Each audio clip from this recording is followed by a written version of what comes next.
Hello friends, आप सभी का स्वागत है आपके अपने YouTube channel current affairs by Ravi पर। फ्रेंड्स, आज मैं आपके लिए डेली करंट अफेयर्स में 9 मई 2025 के मोस्ट इंपॉर्टेंट क्वेश्चन इस वीडियो में लेकर आया हूँ। मैंने आपके लिए सभी क्वेश्चन सेलेक्टेड और इंपॉर्टेंट लिए हैं। अगर आप किसी भी कॉम्पिटिटिव एग्जाम की प्रिपरेशन कर रहे हो, ये वीडियो आपके लिए काफ़ी ज़्यादा यूजफुल रहने वाला है। फ्रेंड्स, मैं आपको बताना चाहता हूँ कि मैं आपको हर दिन मोस्ट इंपॉर्टेंट 12 MCQ करवाता हूँ, बेस्ट एक्सप्लेनेशन, बेस्ट रिसर्च के साथ। इन सभी क्वेश्चन के एग्जाम में डायरेक्ट आने के चांसेस होते हैं। तो चलिए हम अपनी वीडियो को स्टार्ट कर लेते हैं। देखिए, वीडियो की स्टार्टिंग हमारी हर दिन होती है पिछले दिन के करंट अफेयर्स के क्विक रिवीजन के साथ। तो देखिए, हमने कल पहला क्वेश्चन पढ़ा था, मानव विकास सूचकांक 2025 में भारत का क्या स्थान है। 130वां स्थान है। पहले नंबर पे आइसलैंड रहा है। नेक्स्ट है, विश्व हाथ स्वच्छता दिवस 2025 कब मनाया गया। 5 मई को। थीम है, यह दस्ताने हो सकते हैं या हमेशा हाथ की स्वच्छता है। अगला क्वेश्चन, भारतीय पुरातत्व सर्वेक्षण ने किस राज्य के पेदपल्ली क्षेत्र में सातवाहन वंश से संबंधित 11 प्राचीन अभिलेखों का दस्तावेजीकरण किया। तेलंगाना। केंद्रीय मंत्री ज्योतिरादित्य सिंधिया जी ने 22वें भारत टेलीकॉम 2025 का उद्घाटन कहाँ किया। नई दिल्ली में। मई 2025 में यमन के नए प्रधानमंत्री के रूप में किसे नियुक्त किया गया है। सलीम सालेह बिन ब्रिक को। विश्व एथलेटिक्स दिवस 2025 कब मनाया गया। 7 मई को मनाया गया। विदेशी विश्वविद्यालयों वाला भारत का पहला एडू सिटी किस शहर में विकसित किया जाएगा। महाराष्ट्र के नवी मुंबई में। नेक्स्ट है, भारत का पहला ट्रांसमीडिया मनोरंजन शहर क्रेटरलैंड किस राज्य द्वारा शुरू किया गया है। आंध्र प्रदेश। 12वां वैश्विक अंतरिक्ष अन्वेषण सम्मेलन 2025 का आयोजन कहाँ किया गया। नई दिल्ली में। प्रधानमंत्री नरेंद्र मोदी जी ने किस देश के प्रधानमंत्री अल्बानीज को 7वें क्वाड शिखर सम्मेलन 2025 में आमंत्रित किया। ऑस्ट्रेलिया। मई 2025 में राष्ट्रीय फिल्म विकास निगम के नए प्रबंध निदेशक के रूप में किसे नियुक्त किया गया। प्रकाश मखदूम को। मई 2025 में जर्मनी का नया चांसलर किसे नियुक्त किया गया। फ्रेडरिक मर्ज को। तो फ्रेंड्स, ये आपको मैंने पिछले दिन के मोस्ट इंपॉर्टेंट 12 MCQ का क्विक रिवीजन करवा दिया। तो चलिए हम स्टार्ट कर लेते हैं आज के पहले क्वेश्चन से। और आप सभी कमेंट बॉक्स में अपना अटेंडेंस लगा दीजिए कि आपका नाम क्या है। फ्रेंड्स, अटेंडेंस आप ज़रूर लगाया करो। और मैं आपको बताना चाहता हूँ, इस वीडियो का डेली जो आपको मैं 12 क्वेश्चन करवाता हूँ, इसका फ्री टेस्ट अवेलेबल है रवि स्टडी ऐप पे। लास्ट में आपको कंप्लीट इन्फॉर्मेशन देने वाला हूँ। तो चलिए शुरू कर लेते हैं। तो देखिए, आज का हमारा पहला क्वेश्चन आ गया है। मई 2025 में केंद्रीय अन्वेषण ब्यूरो यानी कि CBI के किस निदेशक का कार्यकाल 1 वर्ष के लिए बढ़ाया गया है। तो बात हो रही है यहाँ पे सेंट्रल ब्यूरो ऑफ इन्वेस्टिगेशन के जो डायरेक्टर हैं, इनको 1 साल का एक्सटेंशन मिला है। तो इनका नाम क्या है। तो राइट आंसर हो जाएगा option A, Praveen Sood. Detail में समझेंगे। भारत सरकार ने केंद्रीय जांच ब्यूरो यानी कि CBI के निदेशक प्रवीण सूद का कार्यकाल 1 वर्ष के लिए बढ़ा दिया है। उनका वर्तमान 2 साल का कार्यकाल 25 मई 2025 को समाप्त होने वाला था, लेकिन अब यह मई 2026 तक जारी रहेगा। बात यहाँ पे CBI की हुई है। केंद्रीय जांच ब्यूरो भारत की एक प्रमुख जांच एजेंसी है। इसकी स्थापना 1963 में हुई थी। मुख्यालय नई दिल्ली में है। वर्तमान निदेशक प्रवीण सूद है। देखिए फ्रेंड्स, हमारे क्वेश्चन की टाइप है राष्ट्रीय नियुक्ति से रिलेटेड। तो मैं आपको पिछले जो महत्वपूर्ण राष्ट्रीय नियुक्तियां हुई हैं फटाफट से रिवाइज करवा देता हूं। भारतीय रिजर्व बैंक यानी कि RBI की नई डिप्टी गवर्नर पूनम गुप्ता बनी है। National payments corporation of India में कार्यकारी निदेशक सोहिनी राजोला। प्रधानमंत्री नरेंद्र मोदी की नई निजी सचिव बनी है निधि तिवारी। भारतीय बैंक संघ की अध्यक्ष चल्ला श्रीनिवासलू शेट्टी बनी है। पहली महिला विधि सचिव अंजू राठी राणा है।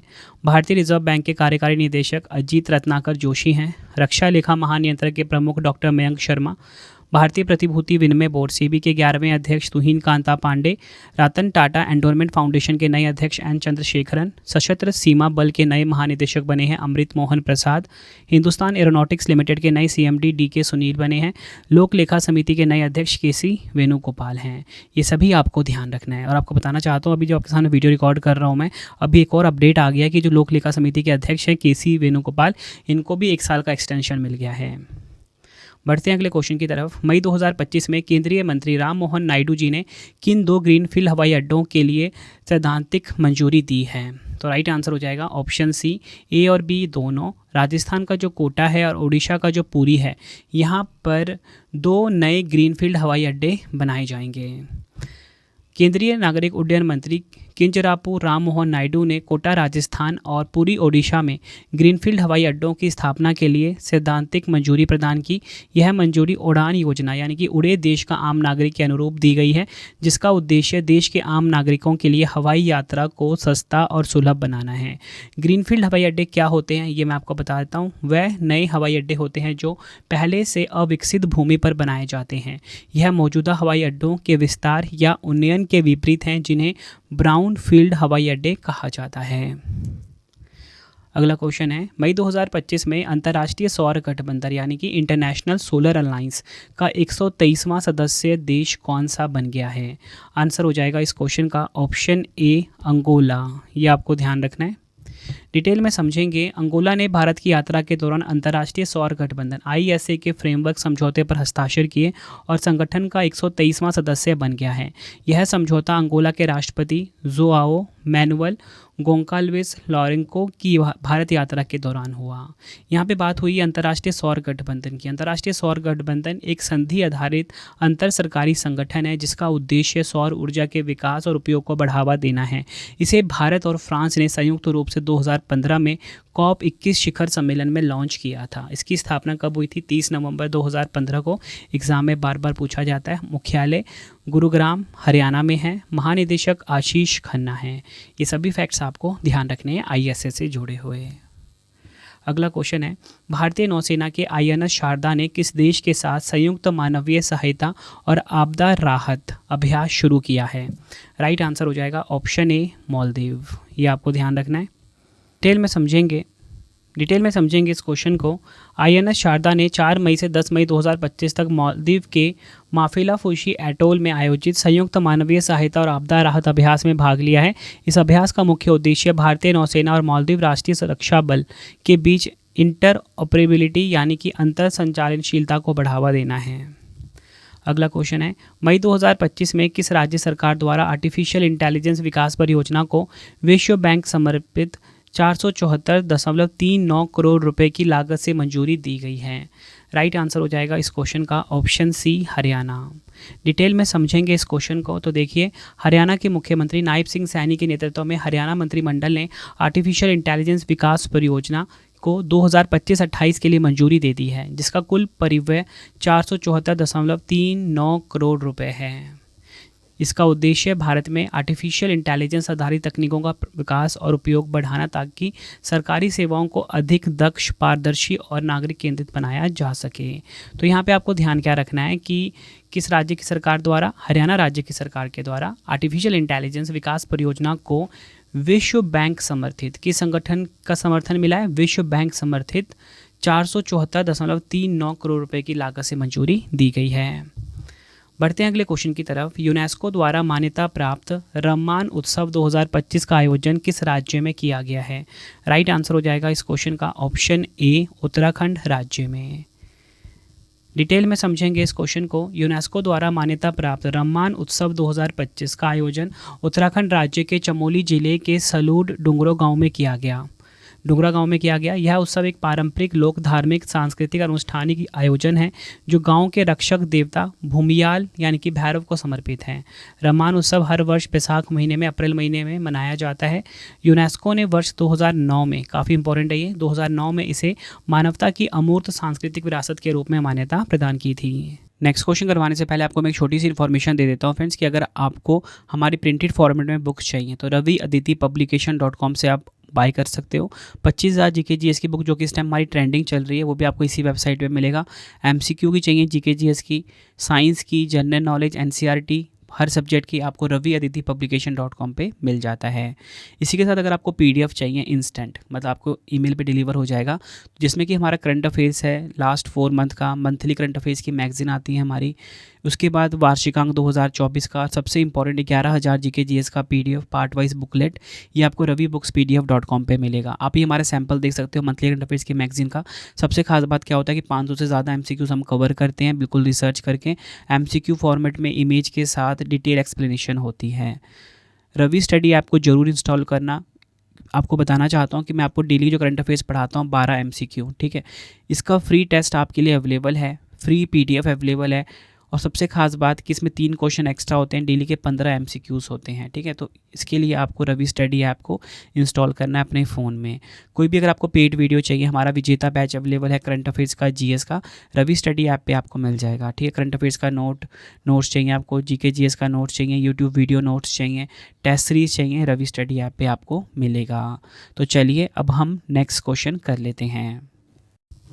अगला क्वेश्चन है, मई 2025 में भारत में पहला मार्गेज समर्थित पास थ्रू सर्टिफिकेट कहाँ सूचीबद्ध किया गया है?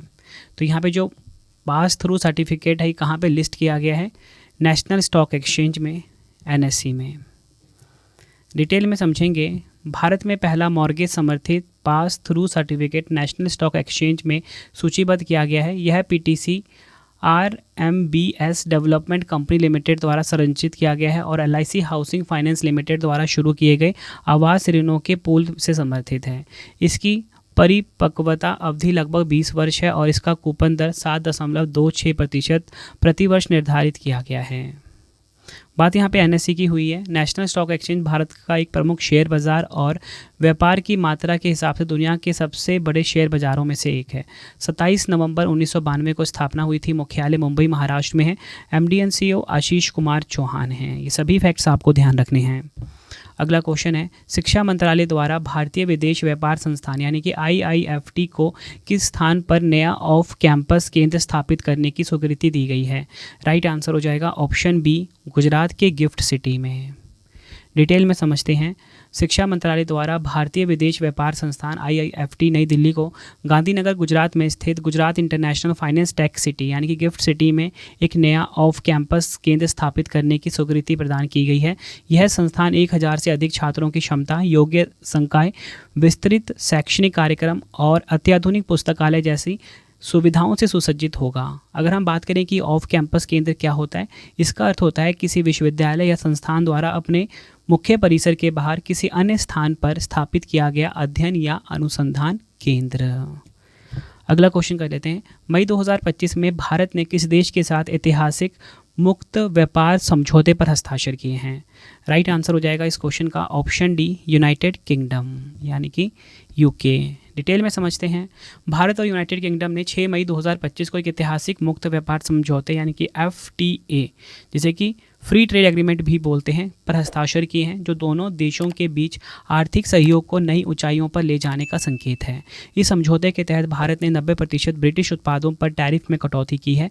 वहीं UK ने 99% भारतीय निर्यातों पर शुल्क समाप्त कर दिया है। मुक्त व्यापार समझौता क्या होता है यानी कि फ्री ट्रेड एग्रीमेंट क्या होता है? 2 या 2 से अधिक देशों के बीच वस्तुओं और सेवाओं के आयात और निर्यात पर व्यापार बाधाओं को कम करने या समाप्त करने के लिए किए गए समझौते हैं। बात यहाँ पे हुई है यूनाइटेड किंगडम की, इसके बारे में हम जान लेते हैं। देखिए इसकी लोकेशन आप देखिए यूनाइटेड किंगडम की, ये जो आपको ब्लू कलर का दिख रहा है, ठीक है, यहाँ पे ये हमारा प्यारा भारत आप देख रहे हो, ठीक है, यहाँ से रिलेट करना है आपने। ये जो आपको ब्लू कलर का देश दिख रहा है यहाँ पे, यही है यूनाइटेड किंगडम। इसके बारे में हम जान लेते हैं। तो देखिए यूरोप महाद्वीप में है, लंदन में इसकी राजधानी है, पाउंड स्टर्लिंग यहाँ की करेंसी है, काफ़ी इंपॉर्टेंट है दोनों। चार्ल्स तृतीय यहाँ के राजा हैं, कीर स्टारमर प्रधानमंत्री हैं। यूनाइटेड किंगडम या बोलो ब्रिटेन की राजधानी लंदन किस नदी के तट पर है? थेम्स नदी के तट पर। ब्रिटिश भारत के अंतिम गवर्नर जनरल कौन थे? Lord Mountbatten. भारत का नियंत्रण ईस्ट इंडियन कंपनी से ब्रिटिश क्राउन को हस्तांतरित कब किया गया? 2 अगस्त 1858 को। भारत में ब्रिटिश शासन का अंत किस वर्ष हुआ? 1947 में। भारतीय स्वतंत्रता के समय ब्रिटिश सम्राट कौन थे? जॉर्ज 6। भारतीय संविधान के कई प्रावधान ब्रिटेन के संविधान से लिए गए। संसदीय प्रणाली, सरकार का संसदीय रूप, द्विसदनात्मक प्रणाली, मंत्रिमंडल प्रणाली, संसदीय विशेषाधिकार, कानून का शासन, राज्यपाल का कार्यालय, सभी आपको ध्यान रखने हैं। अगला क्वेश्चन है, मई 2025 में किस भारतीय मिशन ने अपने अंतिम विकास चरण में प्रवेश किया, जिसकी पहली मानवयुक्त उड़ान 2027 में तय की गई है? राइट आंसर हो जाएगा ऑप्शन बी, गगनयान। डिटेल में समझते हैं। भारत का महत्वाकांक्षी मानव अंतरिक्ष उड़ान गगनयान मिशन मई 2025 तक अपने अंतिम विकास चरण में पहुंच चुका है। यह मिशन भारतीय अंतरिक्ष अनुसंधान संगठन इसरो द्वारा संचालित किया जा रहा है। इसका उद्देश्य 2027 की शुरुआत में 3 भारतीय अंतरिक्ष यात्रियों को पृथ्वी की निचली कक्षा में भेजना है। गगनयान मिशन भारत को उन चुनिंदा देशों की श्रेणी में ला खड़ा करेगा जिनके पास स्वतंत्र मानव अंतरिक्ष उड़ान की क्षमता है। अगला क्वेश्चन करते हैं, विश्व थैलेसीमिया दिवस 2025 का मनाया गया। वर्ल्ड थैलेसीमिया डे 2025 की यहाँ पे बात की जा रही है। राइट आंसर हो जाता है ऑप्शन ए 8 मई को। डिटेल में समझेंगे, विश्व थैलेसीमिया दिवस हर साल 8 मई को मनाया जाता है, जिसका उद्देश्य आनुवांशिक रक्त विकार थैलेसीमिया के प्रति वैश्विक जागरूकता बढ़ाना है। यह दिन रोग की शीघ्र पहचान, निवारक उपायों और रोगी केंद्रित देखभालों की बढ़ावा देने पर केंद्रित होता है। 1994 में पहली बार मनाया गया था। थीम है थैलेसीमिया के लिए एकजुट हों, समुदायों को एकजुट करें, रोगियों को प्राथमिकता दें। इंग्लिश में together for thalassemia, uniting communities, prioritising patients. Friends, अगर आपको वीडियो की क्वालिटी, वीडियो कंटेंट और आपके रवि सर की मेहनत पसंद आ रही है, वीडियो को लाइक और शेयर ज़रूर करें। कमेंट बॉक्स में अपना फीडबैक भी दें कि आपको मेरी वीडियो कैसी लगती है। अगला क्वेश्चन करते हैं, किस राज्य सरकार ने महिला सशक्तिकरण के लिए आदि शक्ति अभियान की शुरुआत की है? राइट आंसर हो जाएगा ऑप्शन बी महाराष्ट्र। डिटेल में समझेंगे, महाराष्ट्र सरकार ने महिला केंद्रीय सशक्तिकरण अभियान आदि शक्ति अभियान की शुरुआत की है। इस पहल का मुख्य उद्देश्य महिलाओं और बच्चों का उत्थान करना, विशेषकर जमीनी स्तर पर। इस अभियान के तहत 10.50 करोड़ रुपए का वित्त पोषण सुनिश्चित किया गया है, जिससे महिलाओं तक सरकारी योजनाओं की पहुंच को बेहतर बनाया जाएगा। यह घोषणा अहिल्याबाद होलकर की 300वीं जयंती के अवसर पर उनके जन्म स्थान चौंडी में आयोजित एक विशेष कैबिनेट बैठक के दौरान की गई है। तो फ्रेंड्स, इसी प्रकार से हमारी वीडियो कंप्लीट हो जाती है। अब आपके लिए 3 क्वेश्चन का टेस्ट है, जिसका आंसर आप सभी ने मुझे कमेंट बॉक्स में देना है। तो पहला क्वेश्चन है, मई 2025 में केंद्रीय अन्वेषण ब्यूरो यानी कि CBI के किस निदेशक का कार्यकाल 1 वर्ष के लिए बढ़ाया गया है? 4 ऑप्शन है आपके पास। नेक्स्ट है, मई 2025 में अंतर्राष्ट्रीय सौर गठबंधन का 123वां सदस्य कौन सा देश बना है? 4 ऑप्शन है। नेक्स्ट है, यूनेस्को द्वारा मान्यता प्राप्त राममान उत्सव 2025 का आयोजन किस राज्य में किया गया है? आंसर आपने कमेंट बॉक्स में देना है तीनों क्वेश्चन का। फ्रेंड, इसी प्रकार से हमारी वीडियो हो जाती है कंप्लीट। आपको छोटी इन्फॉर्मेशन ये दे देता हूँ कि अगर आपको बुक्स चाहिए raviaditipublication.com से आप ऑर्डर कर सकते हो। इसी के साथ अगर आपको PDF चाहिए ravibookspdf.com से आप बाय कर सकते हो। इंस्टेंट आपको ईमेल पे डिलीवर हो जाएगा। करंट अफेयर्स GS की सारी PDFs अवेलेबल हैं, ठीक है, प्रॉपर नोट्स के फॉर्मेट में इंपॉर्टेंट क्वेश्चन के साथ, ठीक है। मंथली करंट अफेयर्स की मैगजीन आप ये देख सकते हो, हर महीने अवेलेबल है 500 MCQs के साथ। रवि स्टडी ऐप को आप इंस्टॉल कर लेना फ्री टेस्ट के लिए, फ्री PDF के लिए। बाकी कोई भी अगर आपको पेड वीडियो टेस्ट सीरीज चाहिए, रवि स्टडी ऐप पर ही आपको मिलेगा। अगर आप ये ऐप इंस्टॉल करते हो, आपको मेरा इनिशिएटिव पसंद आता है, तो फ्रेंड्स आप रेटिंग ज़रूर किया करो, ठीक है। तो आप 5 स्टार रेटिंग दे सकते हो इस ऐप को, ठीक है। टेलीग्राम, इंस्टाग्राम पे जुड़ सकते हो, करंट अफेयर्स बाय रवि नाम से है। वीडियो आपको कैसी लगी कमेंट में ज़रूर बताना। मिलते हैं आप सभी से नेक्स्ट वीडियो में। Thank you and wish you all the best.